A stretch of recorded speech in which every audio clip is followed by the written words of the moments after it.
Hello and welcome my dear students in learn with glorious 2.0 में आपका बहुत बहुत स्वागत है। और आज जो फर्स्ट सिटिंग का एग्ज़ाम था जी, मैथ्स का एग्ज़ाम था और सेकंड सिटिंग का भी एग्ज़ाम ओवर हो चुका। तो दोनों में फर्स्ट सिटिंग दोनों में मैथ्स का एग्ज़ाम था और मैथ्स में बहुत सारे स्टूडेंट, कल भी इस बात को बताया गया था कि बहुत सारे केवल पासिंग मार्क्स के लिए सोच रहे होंगे कि बस किसी पर पास कर जाए भगवान, और कोई सोच रहे होंगे कि नहीं इसमें एकदम 95 प्लस ही आना है मेरा। तो कोई 95 प्लस की सोच रहे होंगे, कोई 85 प्लस सोच रहे होंगे और कोई 30 प्लस के ही उम्मीद लगा के कि बस इसमें भगवान हे माँ सरस्वती केवल इसमें पार लगा दो, बाकी फिर सारा हम देख लेंगे। तो आपने जिस प्रकार आपने प्रयास किया उसी प्रकार आप सोच रहे होंगे। तो ये हमारे पास क्वेश्चन पेपर है फर्स्ट सिटिंग का। फर्स्ट सिटिंग का जो सेट कोड है वह ई है, और अगर आपके पास समय है, ब्रेक टाइम आपके पास है जिसमें आप ब्रेक लेकर के कुछ छोटा मोटा वीडियो वगैरह देखते हैं, तो उस छोटे मोटे वीडियो में इधर उधर की बातें न देख करके आप अपने आंसर को मैच करवा सकते हैं। अगर आपके पास इस प्रकार का फर्स्ट सिटिंग में आप परीक्षा दिए तो उस सारे ऑब्जेक्टिव को हम आपके सामने मिलाने वाले हैं बिल्कुल करेक्ट आंसर के साथ कि इसका करेक्ट आंसर यही होने वाला है। तो आप इससे अनुमान लगा सकते हैं कि 50 ऑब्जेक्टिव में आपका कितना सही है, और इसमें जितना भी मारें बिल्कुल ये फिक्स है चीज़ें। कल भी इस बात को बताया गया था कि जो भी चीज़ें हैं हर दिन बताया जाएगा कि ऑब्जेक्टिव में जो चीज़ें मारते हैं वह चीज़ें फिक्स हो जाता है, उसमें नंबर कटिंग वगैरह कुछ होने की संभावना है नहीं। तो बोल रहे हैं कि ये हमारे पास फर्स्ट सिटिंग का सेट कोड ई है, उसी प्रश्न का हम जो है आपके सामने करेक्ट आंसर ऑब्जेक्टिव लेकर के आए हैं, और इसको आप मिला लीजिएगा। तो मिलाइए और देखिए कि आपने 50 में कितना जो है आपका सही गया। तो टोटल 100 था जिसमें आपको केवल 50 ही बनाना था, बाकी सारी चीज आपको पता ही होगा। तो बहुपद 6x² - 7x - 3 के शून्यकों का योगफल पूछ रहा था। तो शून्यकों का योगफल बराबर फार्मूला जानते ही हैं कि -b/a। तो -b/a माइनस पहले से था तो माइनस माइनस प्लस b/a की जगह पर 6, तो 60 छोड़ आंसर। सेकंड क्वेश्चन है हमारे पास बहुपद 2x² + 3x + 1 के शून्यकों का गुणनफल। देखिए शून्यकों का योगफल से प्रश्न, फिर गुणनफल से प्रश्न पूछा है, यानी द्विघात बहुपद से ही प्रश्न था दोनों। ये देखिए शून्यकों का गुणनफल कौन नहीं जानता, c/a। तो c/a यानी कि c का मान है यहाँ पर 1, a का मान है 2, 1/2। तो दूसरा के बाद तीसरा नंबर जो हमारे प्रश्न है कि शून्यक दिया गया -3 तथा 2 है वाला बहुपद क्या होगा। तो बहुपद बराबर फार्मूला पढ़े भी होंगे, x² - α जोड़ beta into x plus alpha into beta. तो उसी के बेस पर जब इसको बैठाइएगा, अल्फा और बीटा का मान रखिएगा, उसको जब जोड़िएगा -3 और 2, तो यहाँ पर जो आंसर निकल के आने वाला है यह x² + x - 6 के फॉर्मेट में आएगा। 3 माइनस अल्फा इंटू बीटा होता है तो माइनस में यहाँ पर आएगा, और बाकी माइनस प्लस करेगा तो यहाँ पर माइनस में 2 है, यहाँ पर प्लस में, और फार्मूला में ही होता है x² माइनस, तो माइनस माइनस प्लस होता है, x² + x - 6 is answer. Next है हमारे पास रैखिक समीकरण युग में x - y = 0, 3x + 4y - 20 = 0 के आलेखीय निरूपण, आलेख पूछा है कि किस प्रकार का समीकरण होगा। तो आप जो है एग्जाम के दौरान या फिर पहले जो है चीज़ों को पढ़े होंगे आप क्लास में कि a1/a2 b1/b2 c1/c2 से हम लोग बनाते हैं। अगर a1/a2 बराबर है b1/b2 के और वहाँ पर बराबर नहीं है तो चीज़ें जो है अलग अलग होता है। तीनों अगर बराबर हो जाए तो वह समांतर है और उसके जो है अनंत हल होते हैं, और अगर a1/a2 अगर शुरू में ही बराबर नहीं हो तो उस प्रतिच्छेदी अर्थ एक हल ही होता है। तो यहाँ पर शुरू में ही बराबर नहीं तो प्रतिच्छेदी एक ही हल होगा। बाकी अगला रैखिक समीकरण युग में इतना इतना दिए, a1/a2 तीनों बराबर है, इनके हल हो गया। अभी बताएं तीनों हल, अगर तीनों बराबर है तो अनंत हल होंगे बहुतेरे। क्वेश्चन नंबर 6 की अगर हम बात कर लें तो रैखिक समीकरण इतना इतना आलेखीय निरूपण है यदि समांतर हो। तो समांतर कब होता है, जब a1/a2 बराबर हो लेकिन c1/c2 बराबर नहीं हो, तो c is the correct answer.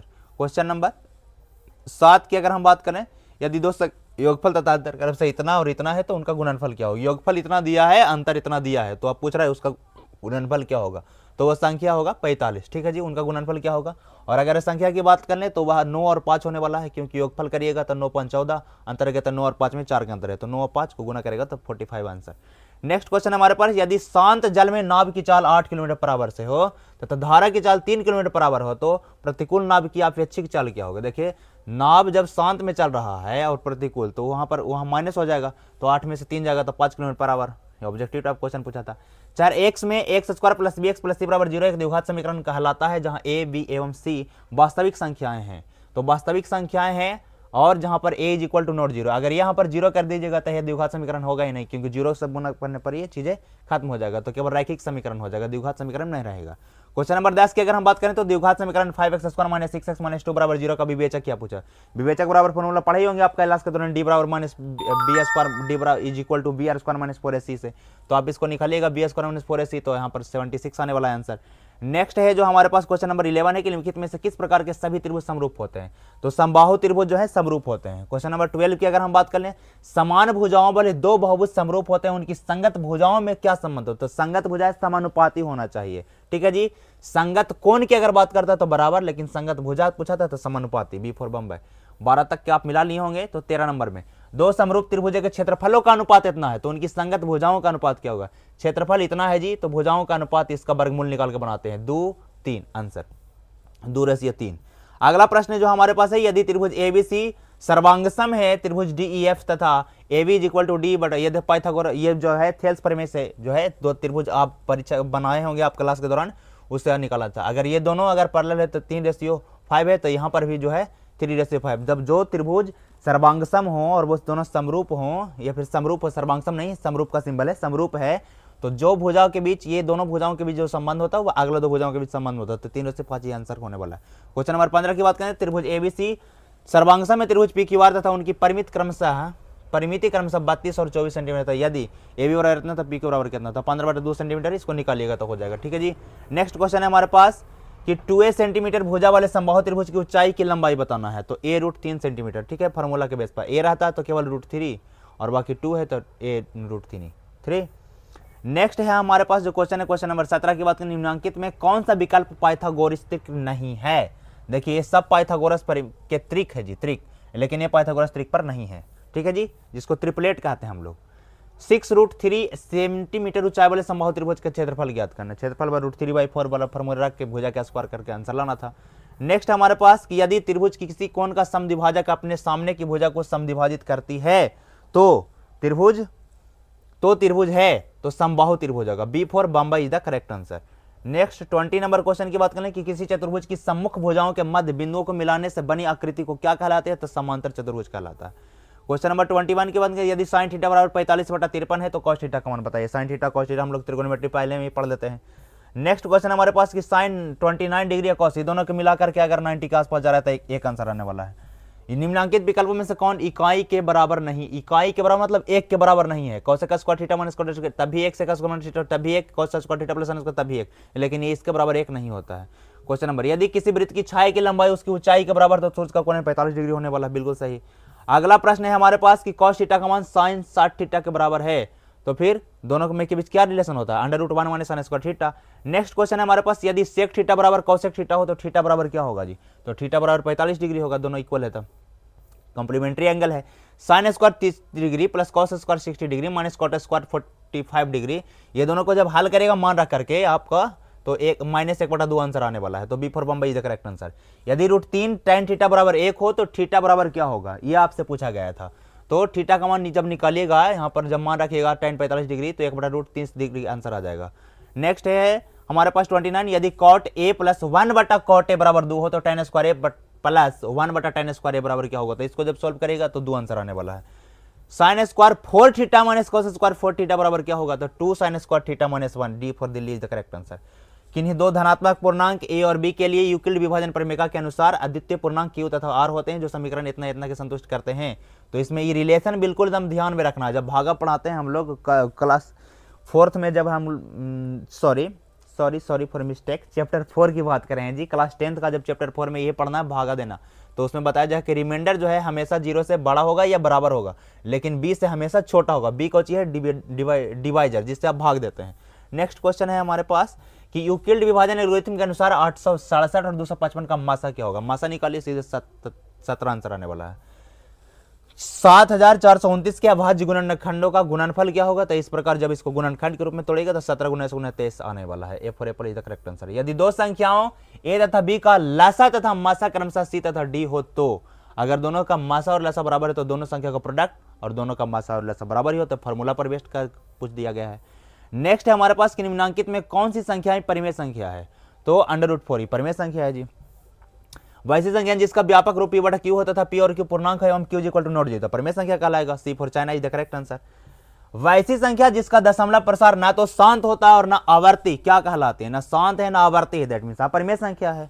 ठीक है, अगला प्रश्न जो हमारे पास है कि 3 माइनस 2√5, देखिए a माइनस बी का होल स्क्वायर पर तोड़िए, इसका आंसर लाना है, तो आंसर लाइएगा तो 29 माइनस 12√5 आंसर आएगा। 39 नंबर की बात करें, बहुपद x square minus 4x plus 3 का गुणनखंड क्या होगा, गुणनखंड के रूप में इसको तोड़ेगा तो x माइनस 1 और x माइनस 3 आएगा। सी फॉर चाइना। 40 नंबर क्वेश्चन की बात करें, बहुपद x square plus 7x plus 10 के शून्यक हैं, तो इसका जब शून्यक निकालिएगा तब -2 और -5 आएगा। बिंदुओं 9, 3 तथा 15, 11 के बीच की दूरी क्या होगा, था दूरी फार्मूला आप जानते हैं, डिस्टेंस फार्मूला पढ़े होंगे, √x2 - x1 का होल स्क्वायर बाई 2 - y1 का होल स्क्वायर, चैप्टर नंबर 7 में, तो 10 इकाई आने वाला है। नेक्स्ट है शीर्षों 0, 7, 0, 0, 24, 0 वाले त्रिभुज की परिमिति क्या होगा, तो परिमिति निकालना है त्रिभुज की परिमिति, तो त्रिभुज की परिमिति निकालेगा तो 56 इकाई आ जाएगा। ठीक है, अगला प्रश्न है हमारे पास, मूल बिंदु से, ये सारा चैप्टर नंबर 7 से प्रश्न है, मूल बिंदु से 11, 60 की दूरी क्या होगा, तो मूल बिंदु 0, 0 है, √x square plus y square करना था, 11 का स्क्वायर 60 का स्क्वायर दोनों को 61 इकाई आने वाला है। नेक्स्ट है, यदि बिंदु 1, 2, 0, 0 तथा a b एक रैखिक हैं तो a बराबर 2b होगा। ठीक है जी, अगर एक रैखिक हैं तो दोनों बिंदु इतने से एक रैखिक हैं, कारण एक ही रेखा पर स्थित है, दोनों के बीच में डिस्टेंस निकाल, a बराबर 2b आंसर आने वाला है। नेक्स्ट हमारे पास है कि यदि शीर्ष बिंदु इतना इतना था तो इतना बने त्रिभुज का क्षेत्रफल क्या होगा, तो त्रिभुज फार्मूला जानवे करते हैं, त्रिभुज का क्षेत्रफल तो चैप्टर नंबर 7 में पढ़े ही थे हम लोग, 1/2 23 31 12 करके, या फिर 123 12 ऐसे करके पढ़ते हैं। याद करने का तरीका अलग अलग तरह से फार्मूला याद रखा जाता है। अर्धवृत्त की परिमिति क्या होती है जी, अर्धवृत्त की परिमिति होता है πr + 2r, या इसी को r लेकर के r × π + 2 भी बोलते हैं। 28 सेंटीमीटर व्यास वाले वृत्त की परिधि क्या होगी, तब वृत्त की परिधि निकाले 2πr से, 28 सेंटीमीटर आया होगा। और अगला प्रश्न है, 14 सेंटीमीटर त्रिज्या वाले वृत्त के त्रिज्यखंड की परिमिति 50 सेंटीमीटर, तो त्रिज्यखंड का क्षेत्र केंद्रीय कोण क्या होगा, चलिए बताइए। त्रिज्यखंड पूछ रहा है आपसे, त्रिज्यखंड बराबर θ/360 से बनाना है, हमको लोग को बनाए थे, अगर बनाए होंगे तो इसका आंसर जो आने वाला है बिल्कुल 90 डिग्री आंसर आने वाला है जी, 49 नंबर में। एक तार 28 सेंटीमीटर त्रिज्या वाले वृत्त के रूप में मुड़ी हुई है, इसे पुनः वर्गाकार तार के रूप में मोड़ने पर इसकी भुजा की लंबाई जब निकालिएगा तो 22 सेंटीमीटर आंसर आने वाला है। यदि वृत्त का क्षेत्रफल वर्ग के क्षेत्रफल के बराबर हो तो उनकी परिमिति का अनुपात π/2 के अनुपात में आएगा जी। नेक्स्ट प्रश्न जो हमारे पास है, यदि sin θ + sin स्क्वायर θ बराबर 1 हो तो cos स्क्वायर θ + cos के पावर 4 θ बराबर भी 1 होने वाला है। 1 + tan स्क्वायर a बटा 1 + cot स्क्वायर a बराबर कितना, tan स्क्वायर a, अगर मारे हैं तो बिल्कुल सही है। 53 में आ जाइए, यदि tan θ + cot θ बराबर 5 हो तो tan स्क्वायर θ + cot स्क्वायर θ बराबर क्या होगा, तो इसका जब मान निकलेगा तो 23 आंसर आने वाला है जी। नेक्स्ट क्वेश्चन हमारे पास 54 नंबर में कि समकोण त्रिभुज में कर्ण के मध्य बिंदु को केंद्र मानकर वृत्त खींचा जाए तो केंद्र क्या कहलाता है, केंद्र उसका अंतः केंद्र कहलाता है। 55 नंबर प्रश्न की अगर हम बात करें तो 15 मीटर लंबी एक सीढ़ी ऊर्ध्वाधर दीवार के सहारे टिकी है, जो दीवार के साथ 60 डिग्री का एंगल बनाती है, और दीवार की ऊंचाई आपसे पूछ रहा था, तो ये आपको निकालना था sin θ का फॉर्मूला लगा करके 30 मीटर आने वाला आंसर। यदि किसी त्रिभुज की भुजाओं की लंबाई क्रमशः 13 सेंटीमीटर, 14 सेंटीमीटर, 15 सेंटीमीटर है तो उसका क्षेत्रफल बताना है। देखिए, जब तीनों भुजाएं अलग अलग हो, त्रिभुज निकालना हो, तो इसका मतलब समझ जाना है कि विषमबाहु त्रिभुज है, और वही वाला फॉर्मूला हीरोन के फॉर्मूला से लगा देना है, √s × s - a × s - b - c से बनाना रहेगा, तो 84 सेंटीमीटर स्क्वायर आंसर आ जाएगा क्षेत्रफल। क्वेश्चन नंबर 57 की बात करें कि किसी कमरे की चारों दीवारों का क्षेत्रफल जिसकी लंबाई, चौड़ाई तथा ऊंचाई क्रमशः l, b तथा h इकाई है, तो उसका क्या पुनः चारों दीवारों का क्षेत्रफल 2 × l + b × h is the correct answer. Direct formula पूछा था, कल आपको B2 से रिवीजन करवाएंगे फार्मूला। समद्विबाहु त्रिभुज की बराबर भुजाओं में प्रत्येक की लंबाई 13 सेंटीमीटर तथा आधार 24 सेंटीमीटर, तो इसका क्षेत्रफल क्या होगा। जो समबाहु त्रिभुज जैसे ही बोल दिया, समद्विबाहु बोल दिया है, तो 1/2 आधार गुना ऊंचाई कर 120 सेंटीमीटर आंसर आने वाला है। यदि समबाहु त्रिभुज का क्षेत्रफल इतना सेंटीमीटर स्क्वायर है तो इसका परिमिति बनाए, क्षेत्रफल अगर दिया है तो क्षेत्रफल बराबर फॉर्मूला लगाइए, जिससे भुजा निकल जाएगा, फिर इसकी परिमिति निकाल सकते हैं आप, बिल्कुल आसान, 3 गुना कर करके। किसी वर्ग के विकर्ण की लंबाई 10√2 सेंटीमीटर, तो इसका क्षेत्रफल क्या होगा, तो विकर्ण अगर इतना है तो √2a होता है, इसका मतलब भुजा 10 है, इसका क्षेत्रफल निकालेगा तो 100 सेंटीमीटर स्क्वायर। यदि किसी बारंबारता वितरण का माध्यता तथा बहुलक क्रमशः 28 तथा 16 हो तो माध्यिका बताइए। यह फॉर्मूला होता है 3 माध्यिका बराबर, ऐसे ये फॉर्मूला होता है बहुलक बराबर 3 माध्यिका - 2 माध्य, ये फॉर्मूला से ही वाला चीज को निकाल सकते हैं आप, तो आंसर आएगा 24 आया था आंसर।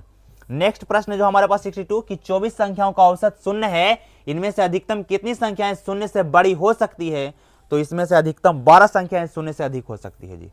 एक निश्चित घटना की प्रायिकता क्या होती है, हम भर भर के पढ़े होंगे, एक ही होता है। एक पासे को एक बार उछाला जाता है तो एक अभाज्य संख्या आने की प्रायिकता बताइए। पासा को उछालेगा, टोटल जो पॉसिबिलिटी 6 है और उसमें अभाज्य संख्या आने की जो है 3/6 होता, तो गुना उसको कटाइएगा तो 1/2 आंसर आएगा। नेक्स्ट है कि निम्नांकित में कौन सा विकल्प किसी घटना की प्रायिकता नहीं हो सकती।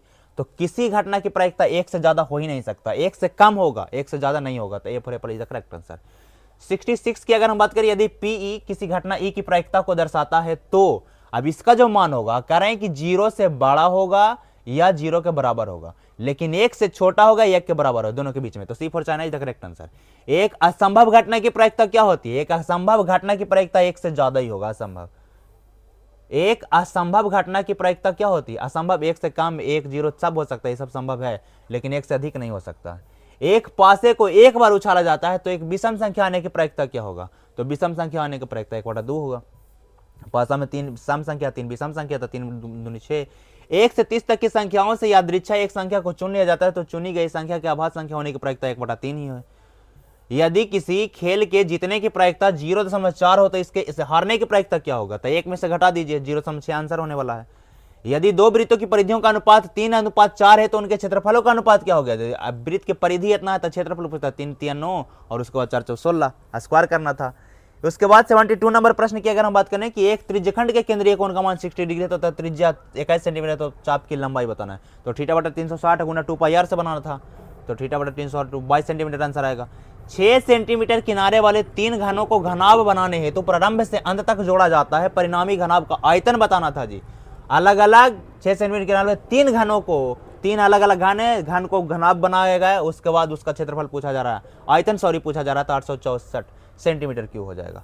नेक्स्ट है, यदि दो गोलों का पृष्ठ क्षेत्रफल इतना के अनुपात में है तो उनके आयतन का अनुपात क्या होगा? तो अगर क्षेत्रफल इतना के रेशियो में है तो इसका क्यूब, ये 4 का स्क्वायर है तो 4 का क्यूब 64 है, 3 का स्क्वायर है तो 3 का क्यूब 27 आंसर होने वाला है। यदि घन का संपूर्ण पृष्ठ क्षेत्रफल इतना से वर्ग सेंटीमीटर होता है, इसका आयतन क्या होगा? आप संपूर्ण पृष्ठ क्षेत्रफल दे ही रखा है तो उससे क्या निकाल लीजिएगा, आपको ए पता हो जाएगा, ए का मतलब भुजा पता हो जाएगा, तो फिर आप निकालेगा तो उसका आयतन निकाल 1728 सेंटीमीटर। यदि घनाभ के 3 आसन्न फलकों के क्षेत्रफल क्रम से x y m z हो तो घनाभ का आयतन बताइए। घनाभ का आयतन क्या होता है जी? घनाभ का आयतन निकालने के लिए आप डायरेक्ट फॉर्मूला लगा सकते हैं। क्षेत्रफल इतना दे रहा है, क्षेत्रफल याद ध्यान रखिए, क्षेत्रफल अगर दे रहे हैं तो उसको भुजा लगेगी, अंडर रूट से बाहर निकाले, under root x y z होगा। नेक्स्ट क्वेश्चन जो हमारे पास है 77 नंबर की, एक बेलन की ऊंचाई 14 सेंटीमीटर तथा इसका वक्र पृष्ठ क्षेत्रफल इतना सेंटीमीटर है तो इसका आयतन क्या है? अब बेलन की ऊंचाई आपको पता है, वक्र पृष्ठ क्षेत्रफल पता है, तो वक्र पृष्ठ क्षेत्रफल फॉर्मूला लगाए 2πr, जिससे आप r का मान पता हो जाएगा, फिर h का मान तो पता है ही, तो उसके बाद उसका आयतन निकालेगा परस्पर h से। निम्नांकित में से केंद्रीय प्रवृत्ति, तो इसका आंसर जो होने वाला है जी 396 सेंटीमीटर क्यूब होगा। अगला 78 की बात करें, निम्नांकित में केंद्रीय प्रवृत्ति के किस मापन की गणना के लिए संचयी बारंबारता सारणी की आवश्यकता है? तो संचयी बारंबारता सारणी की आवश्यकता है माध्यिका। जब हम माध्यिका निकालते हैं तो उसमें हमको जरूरत पड़ता है। प्रथम 10 अभाज्य संख्याओं की माध्यिका क्या होगा? माध्यिका 12 होने वाला है। अब प्रथम 10 अभाज्य संख्याओं की माध्यिका बोले तो पता ही हो, इधर से काट के निकालते हैं हम लोग। अगर 2 आ जाता है तो दोनों को जोड़ करके और दूसरा भाग देते हैं। सममित बारंबारता वितरण सारणी में होता है, माध्य बड़ा होता है बहुलक से और बहुलक बड़ा होता है माध्यिका में, यह सममित बारंबारता को दर्शाता है। अगला प्रश्न हमारे पास कि द्विघात समीकरण x² - 3x - 10 बराबर के लिए मूलों की प्रकृति बताना है।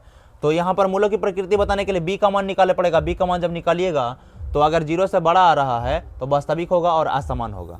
द्विघात समीकरण bx² + ax + c = 0, b = not 0 के विवेचक का मान क्या होगा?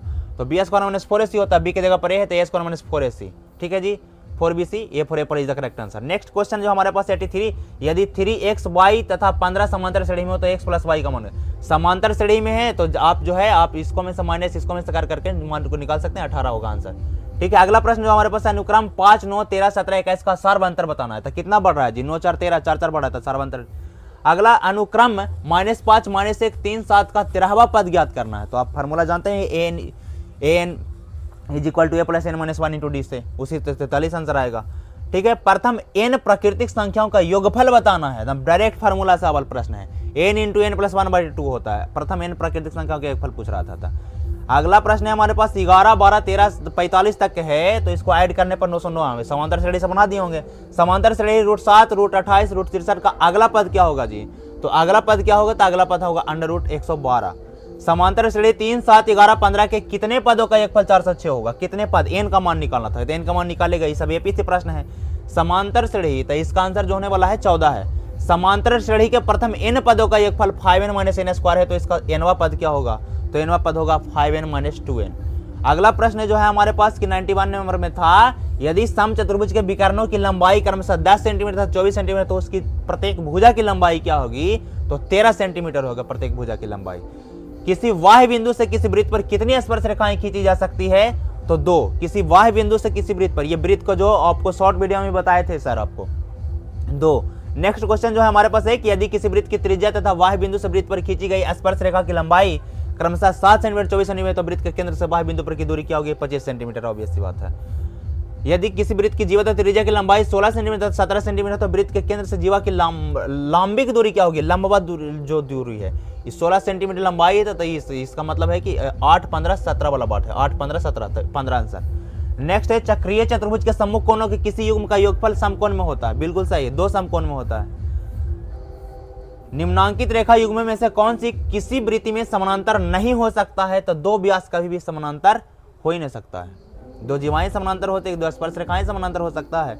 यदि वृत्त की किन्हीं 2 त्रिज्याओं के बीच का कोण 120 डिग्री है, तो त्रिज्याओं के अंतिम सिरों पर स्पर्श रेखाओं के बीच का कोण क्या होगा? तो 50 डिग्री होगा। बिल्कुल सही। यदि समांतर चतुर्भुज के विकर्ण बराबर हों तथा एक दूसरे को समकोण पर समद्विभाजित करते हैं, तो वह चतुर्भुज कौन सी होगा? वह आयत होगा। क्या होगा जी? आयत होगा। नेक्स्ट क्वेश्चन हमारे पास जो है कि समचतुर्भुज के विकर्णों में क्या संबंध होता है? तो समकोण पर समद्विभाजित करते हैं। समचतुर्भुज का जो विकर्ण है वह समकोण पर समद्विभाजित करता है। नेक्स्ट क्वेश्चन और लास्ट क्वेश्चन, किसी वृत्त के केंद्र पर एंगल एओबी तथा परिधि पर एंगल एसीबी, जहां सी वृत्त के बृहद चाप पर स्थित है, तो एंगल एसीबी का मान पूछ रहा था। तो एंगल एओबी का बिल्कुल आधा होगा जी, तो सी इज द करेक्ट आंसर। बिल्कुल आप सारे प्रश्नों को उत्तर जो है आप मिला लिए होंगे, या फिर जब भी टाइम मिले आप मिला लीजिए। हम आपको फोर्स नहीं कर रहे हैं, आप अपने ब्रेक टाइम में ये सारे प्रश्नों को मिला लीजिएगा। आप 100 में से कौन कौन से प्रश्न बनाए थे, और जो भी आपने प्रश्न बनाया उसका आंसर आपको एकदम बिल्कुल करेक्ट वे में आपको पास लाया गया है। और मिला लें और देखिए कि आपने कितना बेहतर किया है, और 50 में से कितना ऑब्जेक्टिव आपने बिल्कुल सही किया है। ठीक है जी। और बाकी कल जो है बिल्कुल हमारा संस्कृत का एग्जाम है, तो संस्कृत के एग्जाम के लिए भी एकदम मेहनत जम के एकदम मेहनत कर लीजिए। एकदम पूरा चीज़ों को रिवीजन, अनुच्छेद वगैरह जो भी याद करना है उस चीज़ को बिल्कुल रिवीजन के तौर पर रखें। और जो भी आपने आलस पथा काट जो भी चीज़ें आपने चैप्टर में पढ़ा उस सारी चीज़ों को रिवीजन कर लें, ताकि आपसे प्रश्न वहाँ पर आए तो छूटना ना चाहिए।